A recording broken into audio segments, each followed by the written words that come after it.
Dear Camp Beckett family, while during these times we may feel more distant and more estranged from others than ever, there are still many ways to connect. Not being able to see others in person may feel strange and awkward to us, however, now it is more important than ever to reach out. When quarantined at home, we may tend to get down on ourselves and find it difficult to find the diamond in the rough of our current situation. However, I promise you there is one. I spent a lot of this time exploring my various passions and trying to better myself as a person. A positive outcome that I've experienced firsthand are deeper relationships with my friends, especially from school. During quarantine, I've spent many late nights talking to those who I may not have been extremely close with before, and I've even rekindled old friendships. I would now consider myself very good friends with those who I talk to on a regular basis. Without this virus, I do not believe these bonds would have expanded, and some may not have existed at all. I encourage you all during these times to reach out to your friends from Beckett, school, or anywhere else and talk to them, because I'm sure that you will find happiness and positivity from it. We need to come together to be there not only for others, but to be there for ourselves and do what makes us happy. Thank you, and Amici. Hi, I'm Michael Eisenman, and I'm going to be a counselor at Beckett this summer. When I was told that I had the opportunity to give this speech with Jared, it stressed me out. It stressed me out a lot, and not because I have so much work on my plate or because I don't want to talk during chapel, but because we're talking about quarantine and the whole outbreak. It's really hard to talk about, and it's hard to think about, and it's hard to accept the fact that this is reality. But it is. I was playing a board game with my parents earlier last week when I realized it had been so long since I had just sat down and spent the morning with them. And this feeling was so special to me. I realized that during this time, during the quarantine, I have come to respect aspects of my life that didn't even seem to occur to me before. Tiny things like how the sun feels when I wake up, the breeze outside, I don't know, how it feels to clean my room, and the way that my brother is so articulate when he describes his day at the dinner table. All these little things, and I could go on. I'm starting to notice and care for life in a more basic form.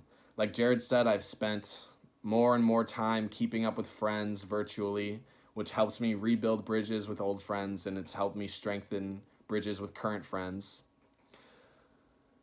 But now and then, I still feel lost. And I bet you do too. We all do. It's natural. It's a natural feeling. It feels like the world has descended into chaos and it's dragged us with it. And that may be partially true. And it might be really hard to look beyond that thought. But within chaos, we find beauty. So I hope you go find it.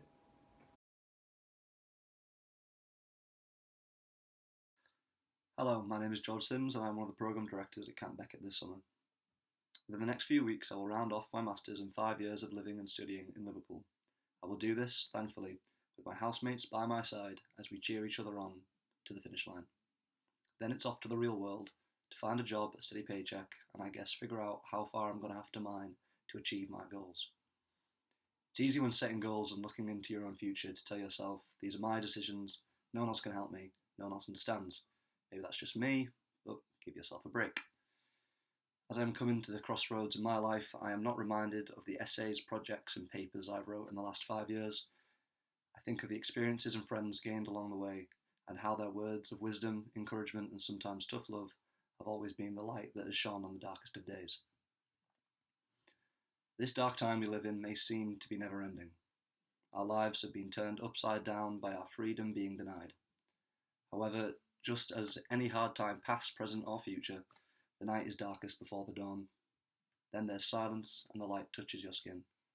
A new day begins and we are reminded to make the most of the light, for the darkness will most certainly return. Certainty of darkness should comfort us all. That big, scary, dark abyss should cradle us, like a babe in its mother's arms. For certainty of darkness means certainty of light. Therefore, in this time, as so many decisions are out of our hands, we can reflect on the decisions we can make. Self-improvement, hobbies, old skills that you've regretted losing, and to concentrate on those relationships that ride the darkness and bask in the light together and always. This doesn't mean we won't be scared. It would be remiss of me to say otherwise. I'm terrified at the moment, for the big picture can be scary. But when broken down, I'm reminded of the people I love around the world, and it makes the big things seem smaller. Perspective settles in, and I find myself stronger than ever. So, I thank you for being you, and to implore you to remember that being you is the best thing you will ever do. Remember how alone you may have felt, so you can help others mine out of the darkness. Reach out, help the other fellow, and know all we need do is look for each other, and the light will soon follow. Thank you, and Amici. Hey everyone, my name is Joe, and I'm honoured to be able to speak to you all today. Mining in the darkness. At first, the thought of mining in the darkness seems tough and kind of pointless. Why should I mine when I can't see what I am mining for? Is all this for nothing? Should I stop? Should I quit while I'm ahead? Is this worth it? All of these are questions you'll find yourself asking when you are mining in the darkness. In life, there are many cases in which it seems that we are all just moving through life, just mining in the darkness, not knowing where we are going, not knowing why, and not knowing what we are aiming for. However, this is how you find diamonds, through perseverance. Life always gives us small hurdles on the way to our goal, and a lot of the time it isn't clear what goal we are aiming for. However, with perseverance, you can guarantee that by getting over each small hurdle will eventually lead you to your goal. Camp Beckett is an extremely special place to me. Seeing how much it influences people's lives in a positive way, including my own, made me connect with this special place in the Berkshires like I never thought I would. However, this diamond was never a clear goal in my life. I applied to work at a summer camp in America, any summer camp in America. I interviewed with maybe 15 different camps and was told no 15 different times. We are too full this summer. You are too young.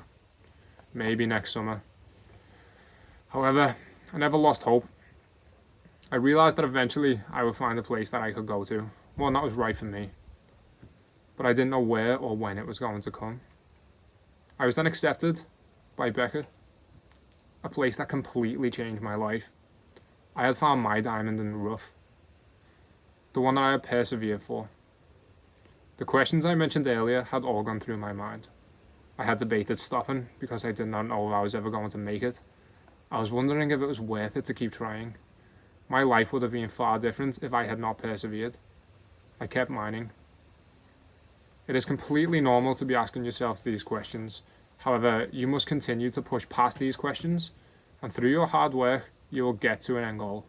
Whether that goal is one you are aiming for, or one that you do not know exists, it will become apparent. Just keep taking it one small step at a time, and persevere. In these uncertain times, it is vital that we persevere with whatever we are faced with in our day-to-day lives. We need to keep mining to make sure that we have a chance to find our diamond. Otherwise, if we give up our chance to get there. No one knows what the future holds, and that's perfectly fine. Just keep moving on in your own path. Remember, everyone's path is different, but they all lead towards different locations. But one thing that is the same for everyone is that you cannot get to your goal without walking down your path. So why should we mine in the darkness? The darkness seems scary and uncertain. Think of the darkness as the unknown future, and think of mining as you digging your way through life. The unknown at first, it seems scary. It seems like somewhere that you do not want to go. However, if you think like this, you'll never know what is actually in the darkness. Let your curiosity guide you through life. Ask questions about the unknown and make it known to you. Keep trying new things as you go.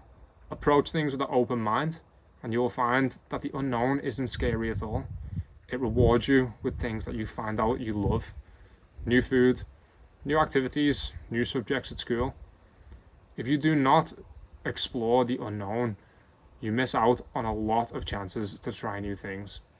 Things that you might love. A journey of 1,000 miles begins with a single step.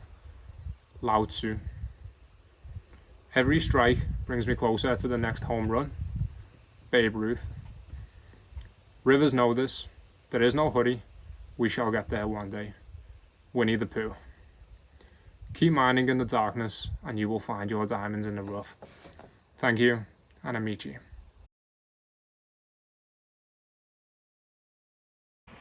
Hi Beckett, I'm Eli the 8. And I'm Scotty of Reach. We don't know each other. Well, not until writing this speech together, over FaceTime, that is. Now we know each other. This is the beauty of technology. While Eli and I might be 114 miles apart, far away from each other, just as everyone else watching this is, What's important is that in the end, we're all still connected. Little things like this give us a glitter of hope in these trying times.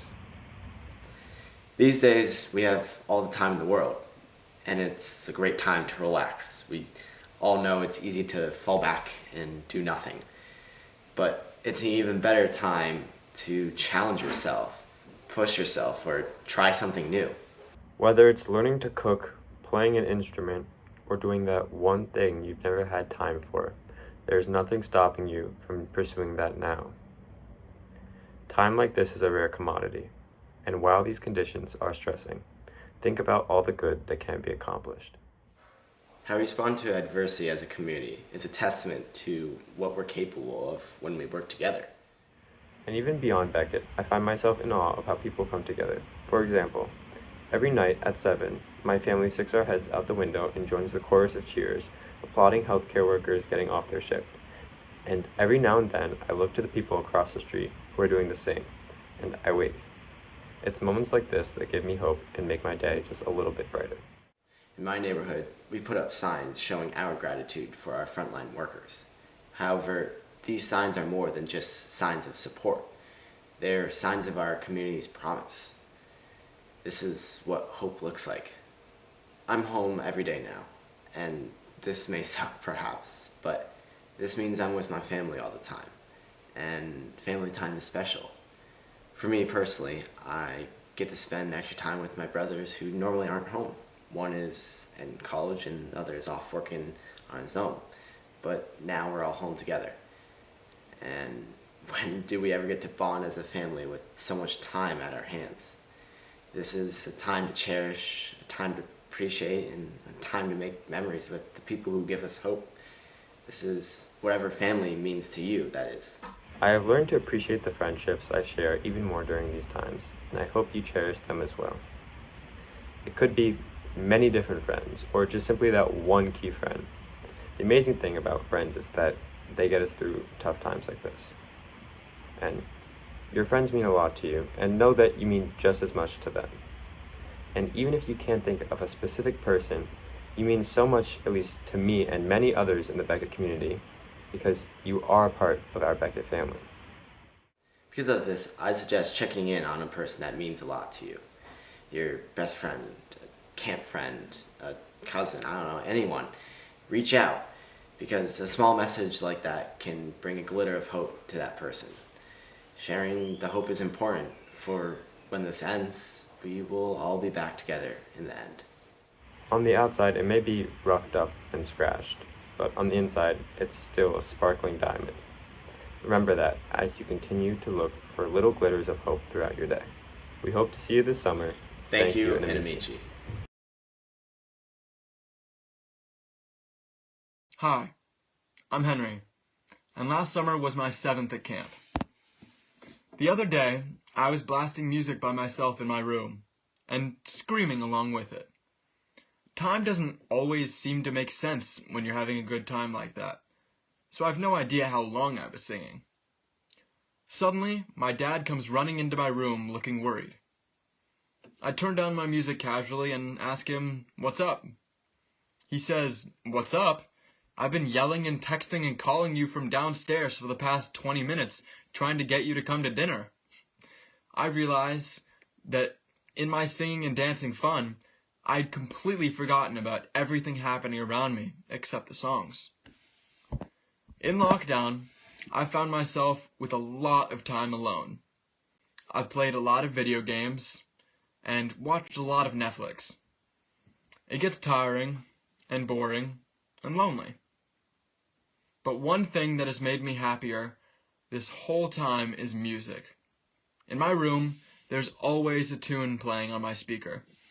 Sometimes it's Kanye West, or Dire Straits, or the Beatles, or Frank Ocean. No matter what's going on outside, listening to music hasn't changed. It's nice background noise while I do schoolwork, or comforting melodies to lift my spirits when I'm feeling down. With the world changing rapidly around us, it's very important to keep ourselves grounded with activities and passions that we care about. Listening, and often singing loudly along to, music is my safe haven. It's hard right now not to feel down with all the negative information coming in all the time. But the things we care about, no matter if it's a loving community like Beckett, or something as small as pressing play on your favorite song, will still shine through and help us conquer whatever challenges we face. Hi, I'm Danny Torres, and this will be my 6th year in camp. We have undoubtedly had to overcome many problems during these challenging times. But even though that, there have also been some good aspects and realizations. Personally, during all the time I've had to stay quarantined, by far, the most positive aspect I've taken from this situation is the closeness with my family. It is kind of weird though, because it's not like it wasn't there before the quarantine. It's just that the more time I keep spending with them, the more I realize all the support and love I receive from them on a daily basis.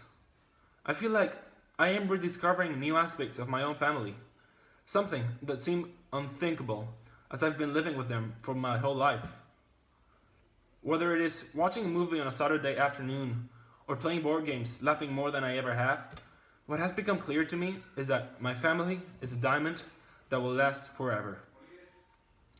During these times of uncertainty, something that has deeply impacted me has been the people's behavior. As this is where I found another diamond that usually doesn't have the time to shine. I have seen people do incredible things, not because they were asked to, but because they felt like it was the right thing to do. For example, I have seen initiatives started by neighbors in my block, where people offer themselves to help buy food, throw the trash, and helping various things to people in risk or unable to do the set tasks. Or another initiative where students from my school are recording videos of themselves reading books to send them to children at risk of exclusion in my city. To see these various and more altruistic gestures by so many people has truly reached my heart, as I have been able to see that the diamond that is true kindness will never die.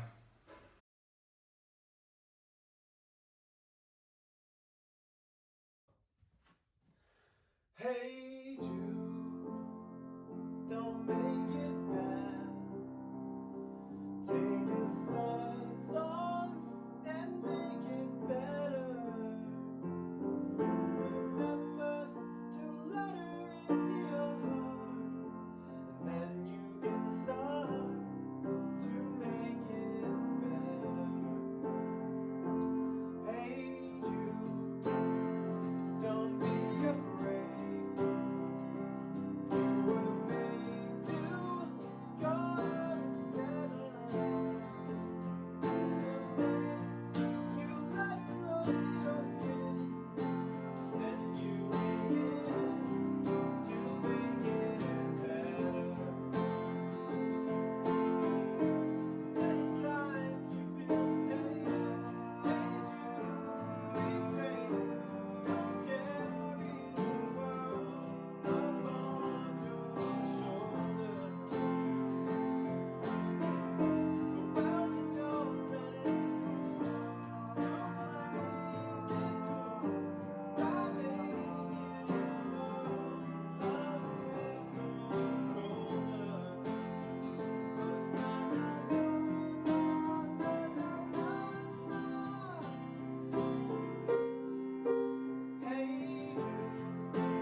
Hi, I'm Brendan McGrath, and I'm a counselor in Pioneer Village.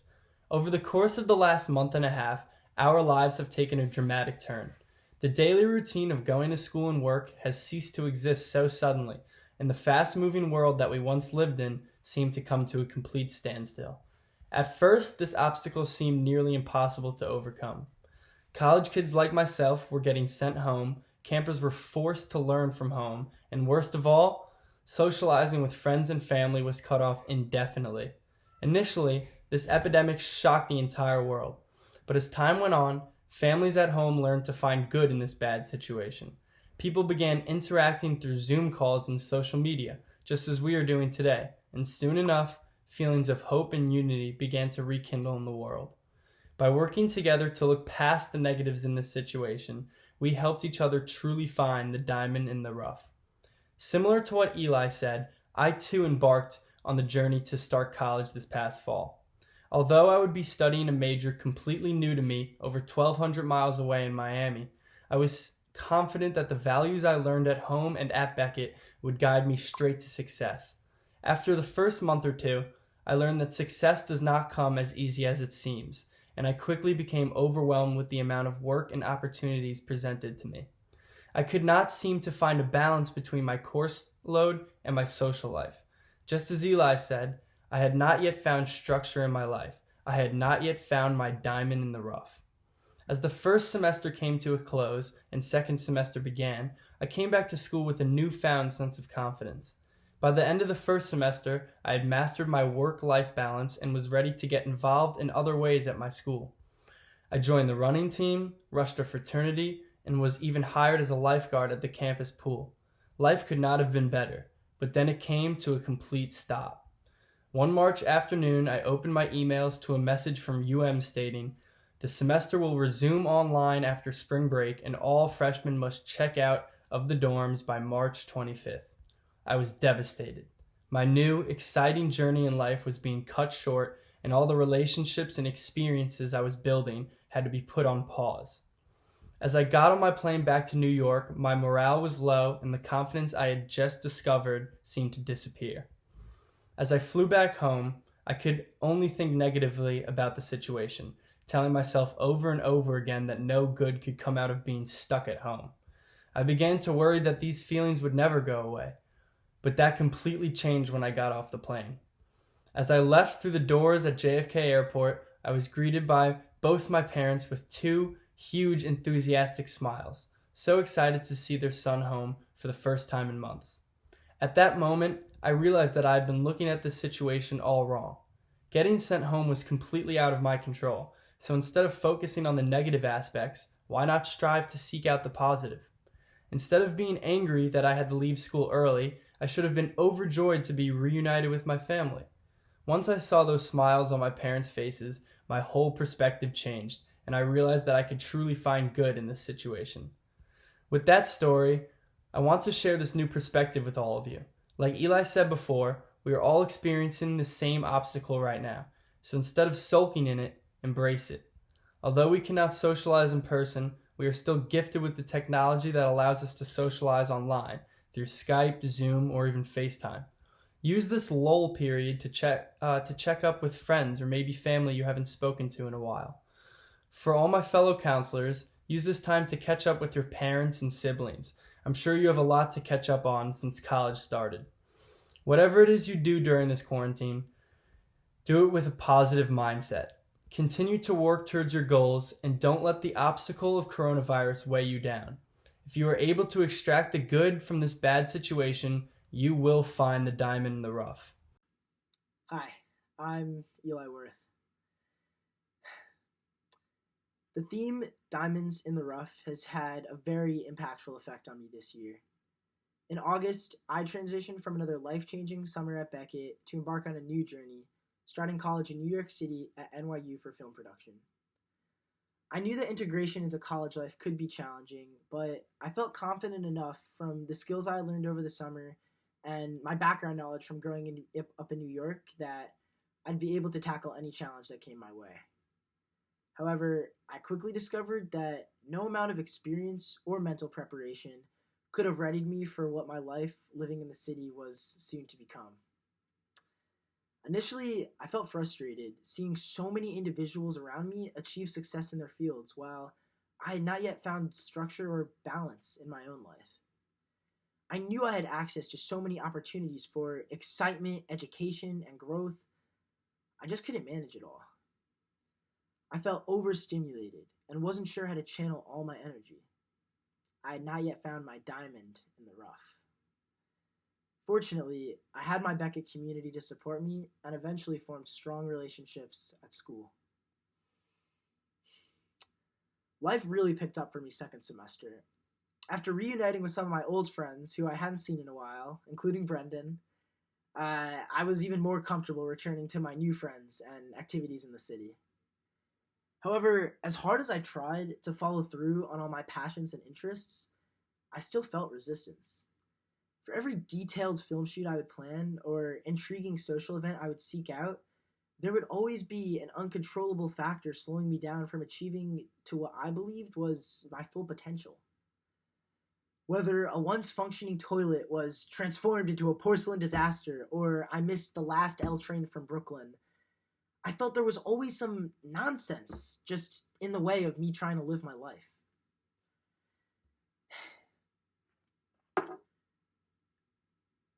After one particular nonsense-filled weekend of shenanigans, changing plans, organizing ideas, conjuring schemes, and maintaining energy, I had reached my limit.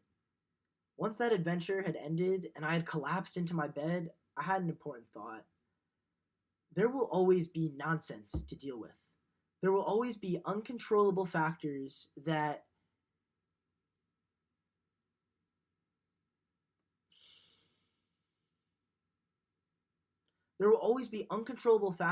end up in your path that you need to adapt to. We normally pay attention to the negative nonsense, but it's worth appreciating the positive as well, like meeting a friend in an unexpected scenario or finding a new place to get great pizza. New York will always be filled with wacky characters to interact with and unimaginable scenarios that unfold before your eyes, but once I began to embrace this element of chaos, I felt much more satisfied at the end of each day's worth of nonsense. I still work hard for the things I'm passionate about, like film and my friends, but once I accept the things that are out of my hands, I just feel better.